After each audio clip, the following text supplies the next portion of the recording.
আমাদের আজকের নিবেদন শাঁখটিয়ার আতঙ্ক। লেখক ষষ্ঠীপদ চট্টোপাধ্যায়। গল্পটি আমরা নিয়েছি আনন্দ পাবলিশার্স প্রকাশিত 50টি ভূতের গল্প বইটি থেকে। গল্প পাঠে আমি মাধব। তারাপদ ও সিধু জেঠুর চরিত্রে স্বরূপ প্রামাণিক। শুরু হচ্ছে শাঁখটিয়ার আতঙ্ক।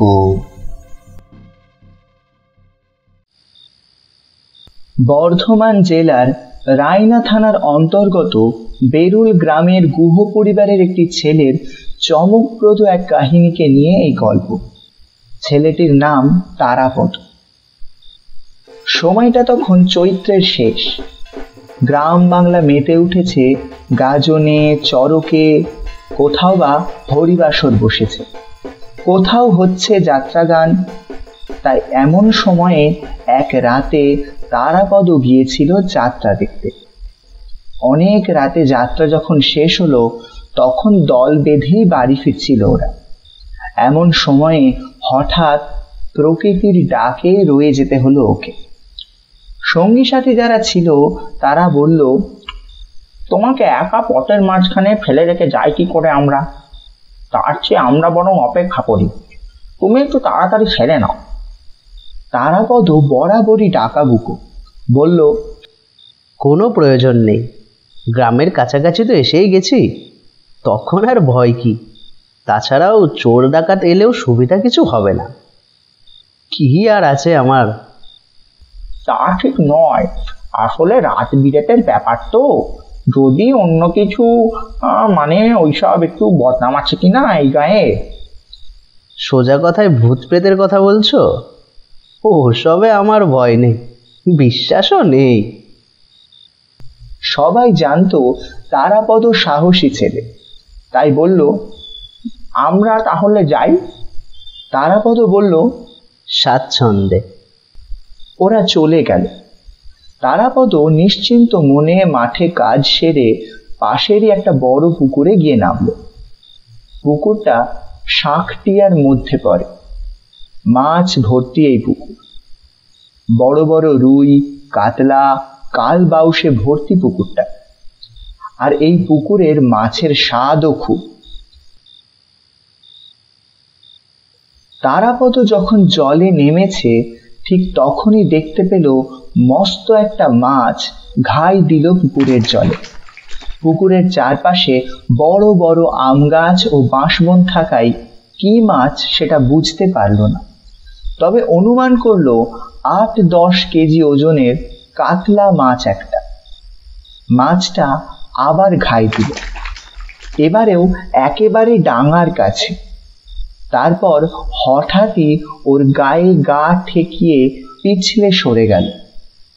তারাপদ জলে হাত পা ধুয়ে ওত পেতে রইল মাছটাকে বাগে পাওয়ার জন্য। ও ঠিক করলো যেভাবেই হোক মাছটিকেও ধরবেই। এই পুকুরের মাছ একটা ধরতে পারলে খাওয়াটা যা হবে তা কল্পনা করেও তৃপ্তি পেল। মাছ যদি জলে থাকে তাহলে শুধু হাতে তাকে ধরতে যাওয়া বোকামি ছাড়া কিছু নয়। তবু সব জেনেও তারাপদ শুরু করলো দাপাদাপি। তারপর যা হওয়ার নয় তাই হলো। হঠাৎ মাছটা ঘাই মেরে ডাঙায় উঠে ছটফট করতেই তারাপদ ঝাঁপিয়ে পড়ল সেটার উপর। আর ঠিক তখনই একজোড়া টর্চের আলো এসে পড়ল ওর গায়ে। তারাপদর মুখ শুকিয়ে গেল ভয়ে। নিশ্চয় যাদের পুকুর তাদেরই কেউ। তবুও ভালো করে তাকিয়ে দেখল কেউ কোথাও নেই। ও দেখল একটা গরু ঘাটের সিঁড়িতে দাঁড়িয়ে একভাবে তাকিয়ে আছে ওর দিকে। অন্ধকারে তার চোখ দুটো কি সাংঘাতিক রকমের জ্বলছে। এই দেখে ও নিজের চোখকেও বিশ্বাস করতে পারল না। এমন হয় নাকি? রাত্রিবেলা চতুষ্পদ জন্তুর চোখ জ্বলে ঠিকই, কিন্তু এইভাবে? যাই হোক, তারাপদ মাছটাকে নিয়ে যখন কোনো রকমে সেই ঘাটের সিঁড়ি দিয়ে উঠতে পারল না, তখন বাধ্য হয়েই আঘাটায় উঠতে গেল। এবারে আরো ভয়ঙ্কর দৃশ্য। ও দেখল একটা কুকুর অগ্নি দৃষ্টিতে ওর দিকে তাকিয়ে এগিয়ে আসছে, এক পা করে।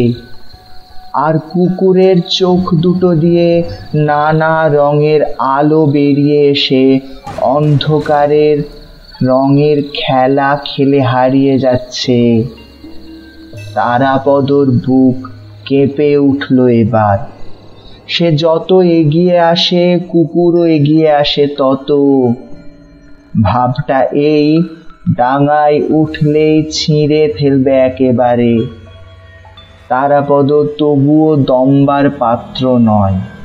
সে আবার অন্য দিক দিয়ে উঠবার চেষ্টা করল, কিন্তু কি জ্বালা!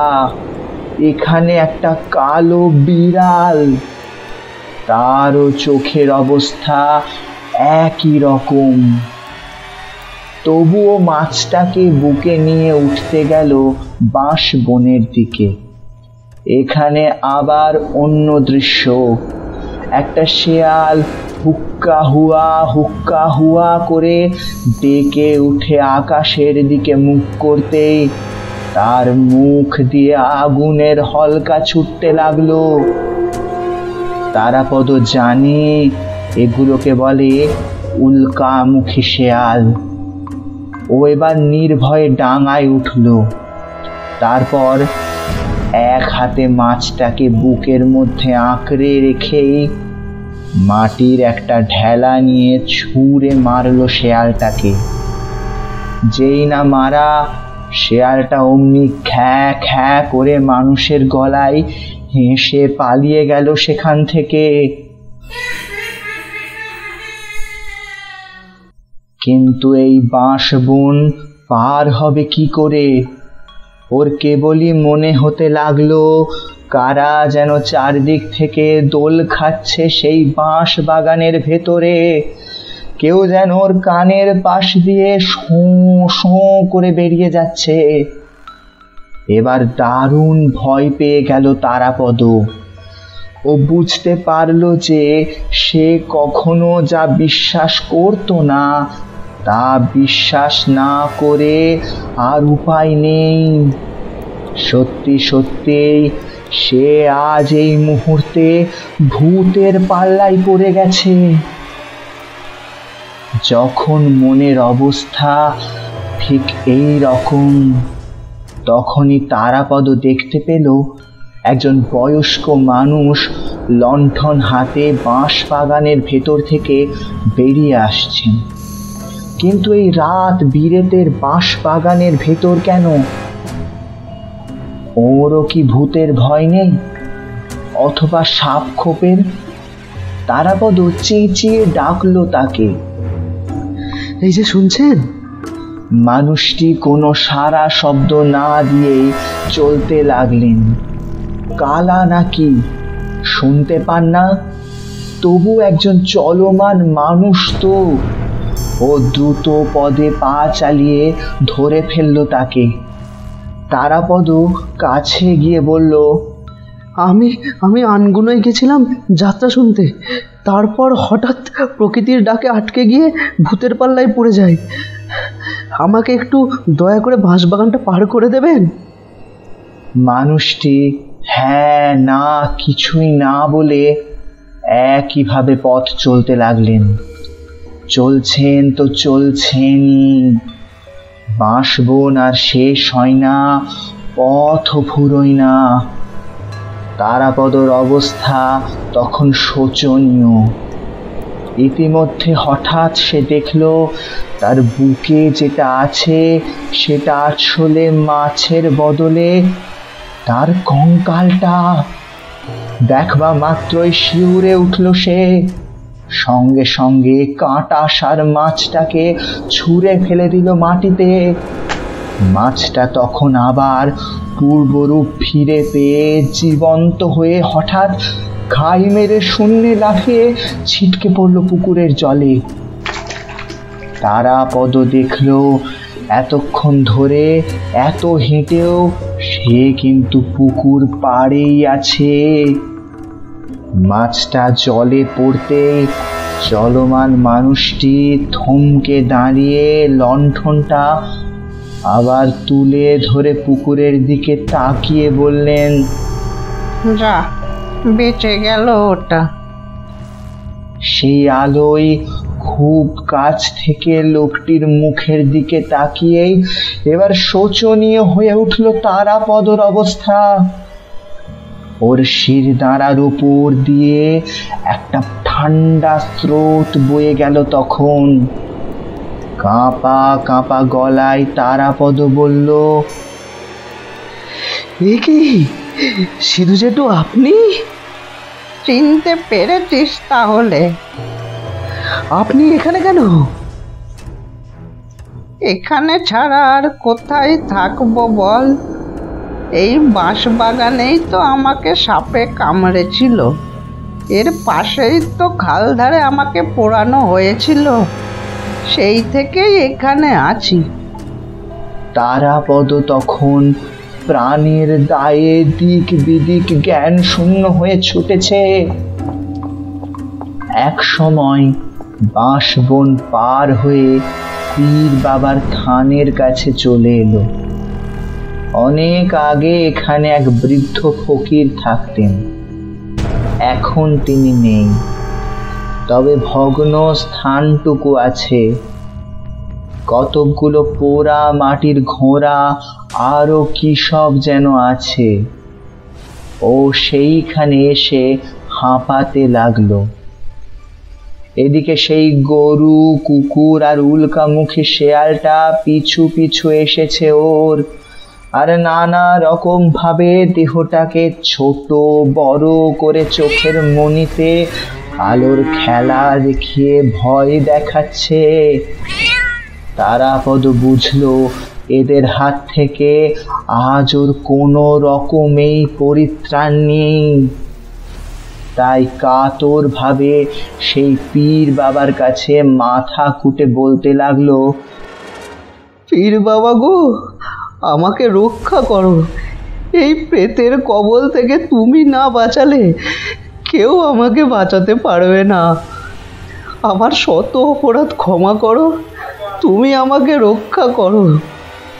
বলার সঙ্গে সঙ্গে দেখা গেল একটা অদ্ভুত ব্যাপার।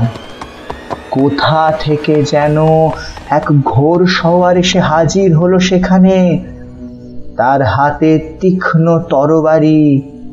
সে এসেই বলল, কে ডাকে আমায়? কে তুই? আপনি কে? তুই কে আগে বল। আগে আমি তারাপদ, গৃহদের বাড়ির ছেলে, বেরুল গ্রামে থাকি। আনগুনোয় যাত্রা শুনতে গেছিলাম, এমন সময়। আর ভয় নেই, আমি এসে গেছি। তারাপদর চোখের সামনে তখন এক ভয়ানক দৃশ্য। সেই ঘোর সওয়ার রূপকথার রাজপুত্রের মতো ঝাঁপিয়ে পড়ল গরু, কুকুর আর শেয়ালের ওপর। গরুর আকৃতি তখন হাতির মতো বিশাল, কুকুরের চেহারা ঘোড়ার মতো, আর শেয়াল সে কখনো বাড়ে কখনো কমে। সে কি ভয়ানক যুদ্ধ! সেই যুদ্ধে কেউ কাউকেই পরাস্ত করতে পারে না।